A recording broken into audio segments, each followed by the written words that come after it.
For the first time ever, Apple has released 4 new iPhone models, now including the iPhone 12 mini. So I can say with absolute certainty that it's never been this hard to decide which iPhone you should actually buy, especially since we also have the $400 iPhone SE that's still a great deal. So what I'm gonna do in this video is show you guys the real world differences and recommend each iPhone for different use cases, helping you decide which iPhone you should buy. But before I get into the buyer's guide portion of this video, I want to go through 12 different mistakes that you must be aware of so you can avoid them when buying a new iPhone. So let's get started with mistake number 1. Don't buy the iPhone 12 Pro models thinking that you need them for the best 5G coverage. The fact is that the regular iPhone 12 and even the 12 mini have the same 5G support,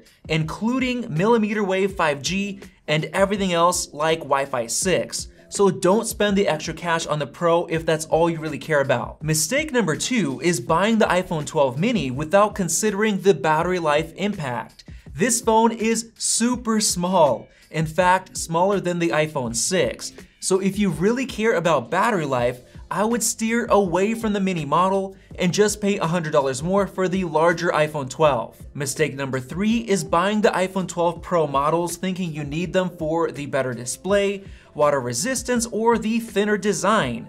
What's really shocking this year is that the regular iPhone 12 gets the same exact Super Retina XDR display with 1200 nits of peak brightness and the same crazy good 460 pixels per inch. The only downside is that in typical usage, it's limited to 625 nits compared to 800. That's it. And in terms of water resistance, the regular iPhone 12 models get IP68 at 6 meters for up to 30 minutes, exactly the same resistance as the Pro models, which wasn't the case last year since the iPhone 11 only had 2 meters of IP68. And what's even more surprising is that the regular iPhone 12 models have the exact same thickness as the Pro models, 7.4 millimeters, which wasn't the case last year since the iPhone 11 was really thick at 8.3 millimeters. Mistake number 4 is buying the iPhone 12 Pro if you want the absolute best camera quality.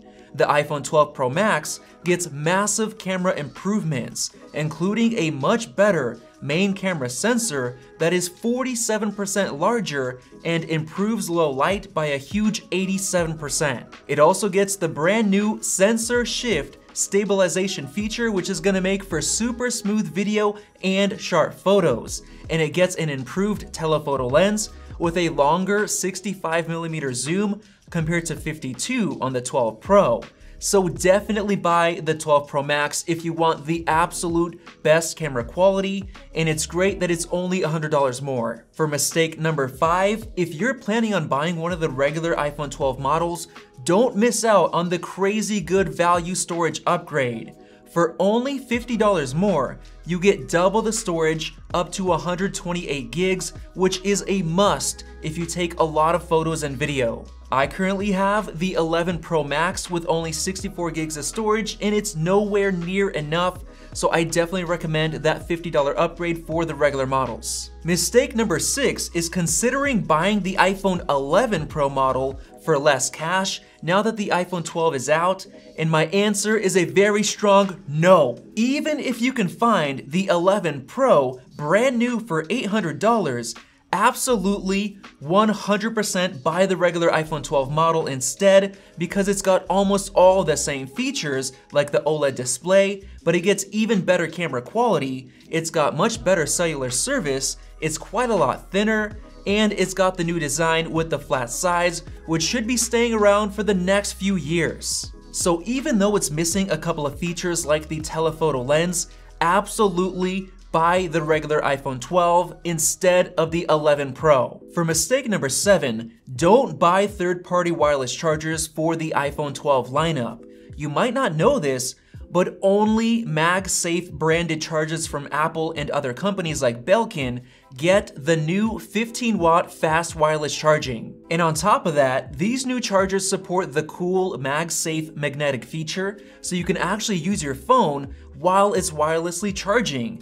The issue with other third-party chargers is that if you don't get the placement perfect, you might wake up to a battery that hasn't charged at all, and MagSafe solves that. Mistake number 8 also has to do with MagSafe, and if you're interested in that feature, do not buy a regular or common third-party case. Apple added extra magnets into all of their new cases because there's a good chance that the magnetic connection isn't going to be strong enough to hold onto other accessories if you use a basic case. So if you want to buy one of the new MagSafe adapters or even third-party accessories like a magnetic pop socket, buy a high-quality Apple-branded MagSafe case.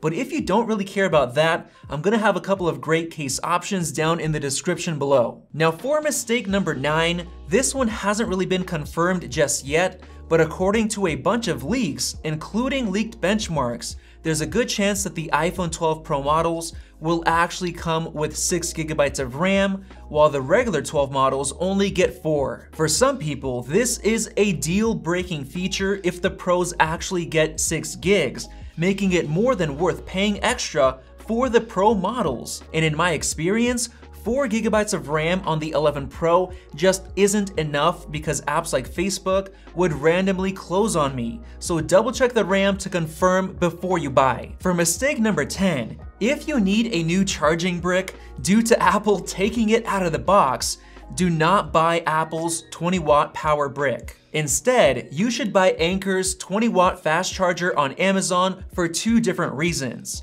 One, it's currently on sale for only $16 if you use the coupon code, and number 2, it's much smaller and more compact compared to Apple's version, which is quite a bit larger, so I'm gonna leave a link down to the Anker charger down below. For mistake number 11, if you're using Verizon or AT&T cellular service, be sure to actually choose those options during checkout instead of buying it unlocked, since it'll save you $30 on the regular iPhone 12 models. And if you notice this little bit of fine print, only the AT&T models are actually locked, so Verizon users have no reason at all to choose the SIM-free version. So don't do that on accident, or you're gonna be paying an extra $30 for nothing. And finally, for mistake number 12, if you're not planning on spending at least $1,000 for a new iPhone, don't wait until next year to upgrade, thinking that you're gonna get features like 120Hz ProMotion.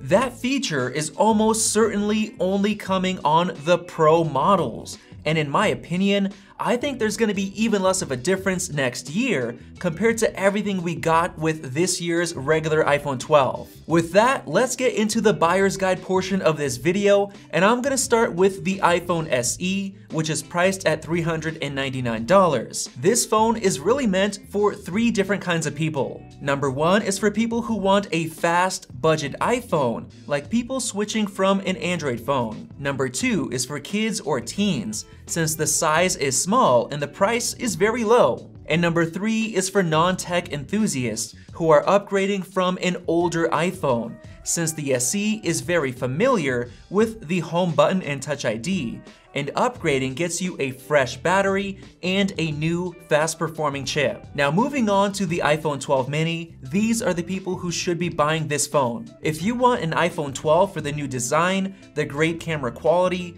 5G, and other features like MagSafe, and you want to get it for the absolute lowest price, you've got to go with the Mini since it's $699. On top of that, if you're someone who really loved the smaller iPhones like the iPhone 4, you're gonna love the 12 mini since it's so small, so it's great for people with smaller hands. And the best part is that the feature set is identical to the regular iPhone 12, so the only downside is lower battery life due to the smaller size. Now for the regular 6.1-inch iPhone 12, I think it's gonna be the star of the show because it packs an incredible amount of value compared to the Pro models. Just like I said before, the iPhone 12 absolutely destroys the 11 Pro, and in terms of value, it easily beats out the iPhone 12 Pro as well. In fact, the 12 Pro literally only gets 8 advantages: the stainless steel sides,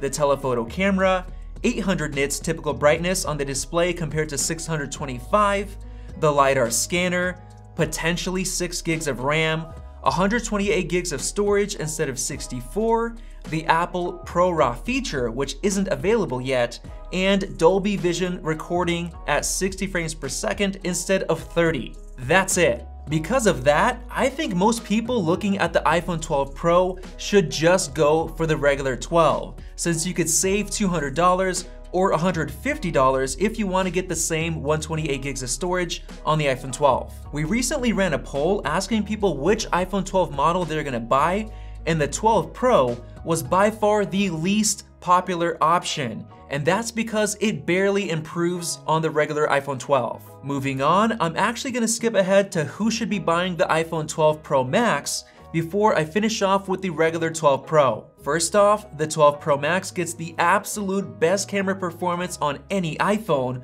with a much better main camera sensor that's larger, and it gets the new sensor shift stabilization feature, and of course, the longer telephoto lens for better zoom shots. So if you really care about camera quality, buy the iPhone 12 Pro Max for sure, and we'll be testing the camera differences very soon, so subscribe right now if you haven't already. And looking back at that poll that we ran, most people wanted the Max model, and I can guarantee you it's because of the camera improvements. Other reasons to go for the Pro Max are, of course, the massive 6.7-inch display for immersive media consumption and gaming. You're also getting the best battery life due to the larger size, and of course, you're getting the other advantages like potentially 6 gigs of RAM and the LiDAR scanner. So if you're considering buying the iPhone 12 Pro, just go for the Pro Max instead, because you really get a lot of camera improvements for the extra $100. But of course, not everyone wants the massive Pro Max, so let's finish off with who should actually buy the 12 Pro. If you care about camera quality and you really want that telephoto lens and other features like ProRAW, the LiDAR scanner, and things like that, but the Pro Max is simply way too big for your hands, then sure, go for the 12 Pro. But other than that, there are really only 3 reasons why anyone should buy the 12 Pro over the less expensive iPhone 12 model. The first reason is if you really care about RAM, since the Pro models are most likely coming with 6 gigs compared to 4, and to some people that's a deal breaker. The second reason is if you really enjoy the feel of the premium stainless steel band compared to aluminum, and if that difference is worth it for you, then get the Pro. And the final reason is if you're a T-Mobile customer like myself who has to pay an extra $30 for the regular iPhone 12, and you also really want at least 128 gigs of storage. At that point, the difference in price is only $120, which could be worth it for the few bonus features you get on the Pro. Now with all of that said, if this video helped you make a decision, go ahead and click the circle above for our hands-on comparison videos coming very soon. And if you're still wondering which one you should buy or if you should upgrade, comment down below and I'm gonna do my best to help you make a decision. And if you're still struggling, check out one of those 2 videos right over there. Thanks for watching and we'll see you in the next video.